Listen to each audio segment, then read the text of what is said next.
কৰি দিছো যদি শিৱসাগৰ জ্বলে জ্বলিব কি ভয় খাই আছো নি কাবালে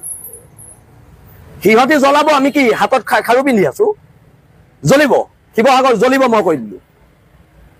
ভয় খাবলৈ নাই যদি পুলিচে এৰেষ্ট কৰে আজি এৰেষ্ট কৰি জেলত ভৰাই দিও ইয়াত বিজেপি কংগ্ৰেছৰ কথা নাই আমি ৰাজনীতি উদ্ধাৰ থকা মানুহ বিজেপি কংগ্ৰেছৰ ইয়াত কথা নাই কোনোবাই দম দিব শিৱসাগৰত কিবা হলে কাকো খুদাই নেৰিম কোন হয় শিৱসাগৰত কিবা হলে কাকো মইও খুদাই নেৰো যদি শিৱসাগৰত কোনোবা খিলঞ্জীয়া মানুহৰ গাত এটা আচুৰ লাগে কাকো মই খুদাই নেৰো সেইটো কথাও কৈ দিছো বিল আছে থানা অসমে খুদাই নেৰে এটা খিলঞ্জীয়া মানুহৰ গাত যদি হাত লগাই হাত ছিঙি দিয়া হ'ব কি হৈছে ইয়াত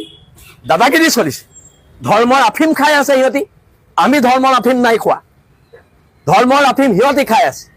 ধৰ্মৰ আফিম নাই খোৱা জাতীয়তাবাদৰ কেঁচা তেজ খাই আছে এইটো কথা স্পষ্টকে কৈ সকলো লগ হৈ নাৰায়ে তকদিৰ আল্লাহু আকবৰ ধ্বনি দিছে কিন্তু আমাৰ মুখত আজিলৈকে জয় শ্ৰীৰাম শুনিছে নেকি আমি জয় অসমৰ স্থিতিত আছো জয় অসমেই কৈ আছো কিন্তু তেওঁলোকে ক'ব নাৰায়ে তকদিৰ আল্লাহু আকবৰ আৰু আমিতো আজিলৈকে হৰ হৰ মহাদেৱ আৰু জয় শ্ৰীৰাম কৈ ৰাস্তাটো লোৱা নাই এটা এই কথা বতৰাবিলাকে এটা স্পষ্ট ইংগিত দিছে যে শিৱসাগৰৰ একাংশ খিলঞ্জীয়া মুছলমান মানুহে বাংলাদেশী মূলৰ সন্দেহযুক্ত মানুহক ৰক্ষণাবেক্ষণ দিছে সঁচাটো সঁচা আহক আমাৰ গোটেই প্ৰত্যেক ফুকন নগৰ মেলা চকৰ গণপতি মই নিজেই যাম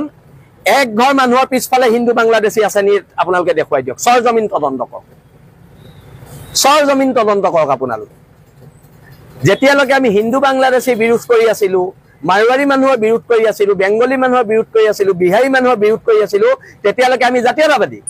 আৰু যোনদিনাই আমি মুছলমান বাংলাদেশী বিৰোধ কৰিলো আমি সেইদিনা সাম্প্ৰদায়িক